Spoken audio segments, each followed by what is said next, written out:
Colonel V. N. Thapar is a proud father. For him, his son, Captain Vijayant Thapar, who died in the service of the nation in Kargil in 1999, will always be a smart, 22-year-old vivacious officer. The first memory that comes to my mind is of a robust, young, bubbling with enthusiasm, and a smart officer. And that has lived with me. He left us at 22, and he will always remain a young man of 22, ready for the service of the country. Even if it had costed the dead in death, that is the extreme price to pay, but the achievement is there, and it's for the whole nation to see how the Pakistanis, who were so well entrenched, who thought it is almost impossible.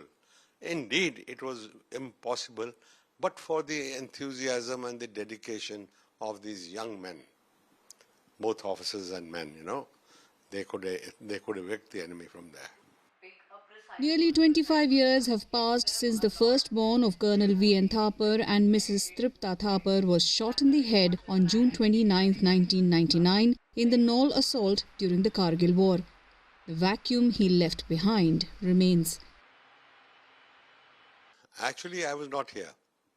I was in Alva when the news came, and the first reaction was that, oh God, please see that he's only wounded and he'll be all right.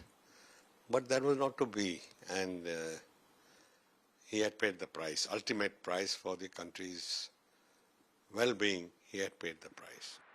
When Captain Vijayant Thapar's box of possessions came home after his death, all it had was 300 rupees and the chocolates he loved.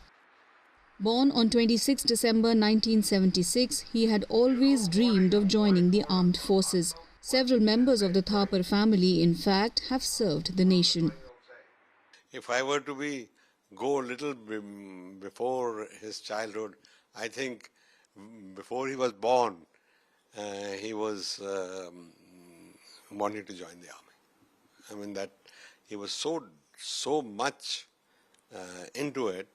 It was in his family genetics, in the environment in which he stayed, and from day one, there was nothing but soldiers, tanks, guns, aeroplanes. My brother was in the Air Force, so the aeroplanes were there, and he in fact wanted to join the Air Force. A pass out from IMA Dehradun, Captain Thapar was commissioned into the 2 Rajputana Rifles on 12 December 1998. In his last letter home, the Veer Chakra recipient wrote, "Live life, king size," words his family continues to live by.